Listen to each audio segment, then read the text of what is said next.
the world, Justin the Highlight Gaethje. What is up, fight fans? I just finished UFC 324 and I feel like my heart is still trying to shadow box out of my chest. Justin Gaethje and Paddy Pimblett went 5 full rounds for the interim UFC lightweight title, and it was pure stress from bell to bell. Gaethje won by unanimous decision, with the scorecards reading 48-47 and 49-46 twice. The wild part is that this fight looked close on volume, but it looked brutal on damage. Paddy got dropped more than once early, and he still made it to the final horn. Before I break it down, lock in with me. When this got booked, did you think Paddy's speed and weird timing would steal rounds? Or did you think Gaethje would walk him down and turn it into a brawl? Tell me in the comments, because I changed my mind mid-fight. This happened on January 24, 2026 at the T-Mobile Arena in Las Vegas, and it streamed on Paramount+. The belt was the interim UFC lightweight title, so the winner basically grabbed a fast pass toward the real title picture. Justin the Highlight Gaethje. Ilia Topuria's name got mentioned all night because everyone is already thinking about a unification fight. Paddy came in 7-0 in the UFC, riding that 7-fight win streak.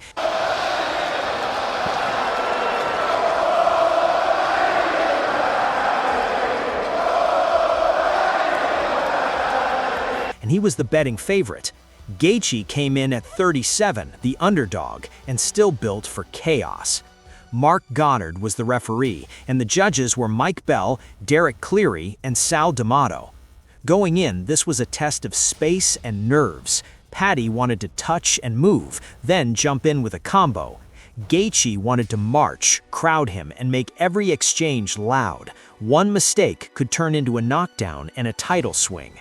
Paddy fights loose on purpose. He switches stance, throws from odd angles, and wants you guessing so you hesitate. Gaethje hates hesitation. He wants the center, he wants to cut the cage, and he wants you to trade in the pocket. If Paddy gets space, he can score clean and make it look easy. If Gaethje gets close, he can turn your whole game into survival mode. This fight was always about space and pressure. Who gets bullied first? Paddy started quick. He poked with kicks, flashed a right hand, and tried to stay light on his feet. But Gaethje does not back up for long. He stepped in, started cutting the cage, and began landing the kind of punches that change your plans. He caught Paddy near the fence with a clean shot and dropped him. That was the first big oh no moment, because Gaethje does not waste time. Gaethje followed him down and went straight to ground and pound. Paddy tied up, grabbed wrists, and turned his hips to slow the damage. He got back up, but the round still felt like Gaethje's because the knockdown and the heavy shots were the biggest moments. Round 2 is where Paddy fans had to hold their breath. Gaethje pressured again and landed another big shot that put Paddy down. This time it looked worse because Paddy hit the canvas hard and Gaethje poured it on. He finished the round on top with hard elbows and forearms, and Paddy's face started swelling fast. Here is the credit part. Paddy did not panic. He moved his head on the mat, framed with his forearms, and kept turning so Gaethje couldn't sit in one perfect angle. He also kept trying to stand, even when his legs looked shaky. Survival is a real skill in MMA, and he showed it in a bad spot. Also, shout out to Paddy's corner for keeping him focused between rounds. They didn't panic. They gave him simple jobs, like move off the fence and throw in twos. You could see him try to follow that plan under heavy fire. You've got to take him down. You have to take him down. Do you understand? Look at me. You want this belt. You want the belt. Round 3 is where the fight flipped into new drama. Paddy came out with more volume and more confidence. He started landing combinations, and he had moments where Gaethje looked wobbly. That matters because it forces Gaethje to respect the return fire. Respect buys you oxygen in a 5-round fight. There was also a low blow that paused the action and gave both men a breath. When it restarted, Paddy kept pressing with flurries and mixed in kicks. This felt like the round where he reminded everyone he can fight for real, even when he is busted up. Paddy also changed looks, jabbing in, dipping out, then coming back with a hook. Even the misses forced Gaethje to reset instead of just walking forward. Round 4 felt like experience taking over. Paddy had some early moments, but Gaethje started landing heavier shots again, especially the right hand. Every time Paddy tried to build rhythm, Gaethje stole it with one clean power shot, or he forced a clinch and made it messy on the fence.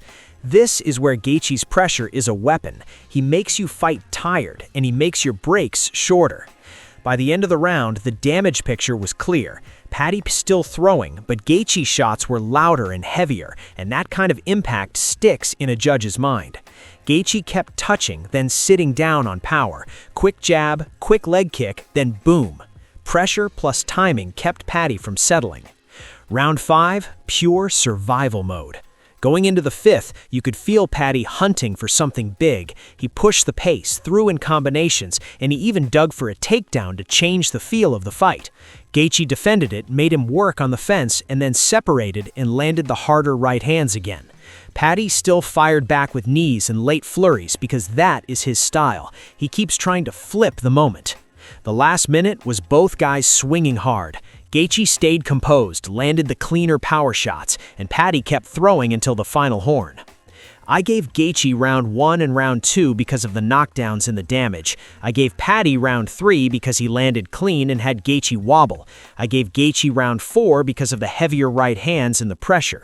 Round 5 was close, but I leaned Gaethje because he defended the takedown, landed the harder shots, and did not give up the center.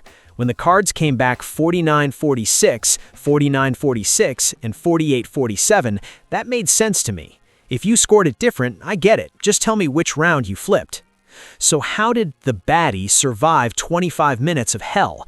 First, his recovery is real. Getting dropped is bad. Getting your legs back fast is the difference between losing and getting finished. After both knockdowns, he fought back to a spot where he could see, move, and throw again. Second, he used offense as defense. Even when he was bleeding and backing up, he kept throwing combinations. That makes the other guy cover up instead of sprinting into the finish. Third, he made smart survival moves on the ground. When Gaethje swarmed, he blocked, grabbed, turned, and waited for the right moment to stand. It is not pretty, but it works. Paddy actually landed more significant strikes overall, 156 to 144, but Gaethje landed more total strikes, 200 to 170, and he scored 2 knockdowns. Paddy touched him a lot. Gaethje hurt him more. And he got the poke in the eye. Yep, no question about it. Hand open, I saw it. And damage matters. MMA is judged round by round. Knockdowns and near finishes can win a round even if the other guy lands more later. That is why Gaethje got the nod on all 3 cards. That is why totals can fool you. Big bursts like knockdowns or long grounded pound can steal a round even if you get outlanded later. Gaethje is interim champ again, and that keeps him right in the title picture. The talk after the fight is all about unifying that belt, and Topuria is the name sitting at the top of the board. And Topuria took out Holloway. For Paddy, this is a loss, but it is also proof he can hang. He took huge shots, got dropped twice, survived brutal ground and pound, and still had moments where he made Gaethje work. The key now is defense. If he tightens his guard, fixes his exits, and stops backing straight to the fence, he can come back stronger. I want to see him rebuild smart. Now it's your turn. Who did you give round 5? Do you think the judges got it right?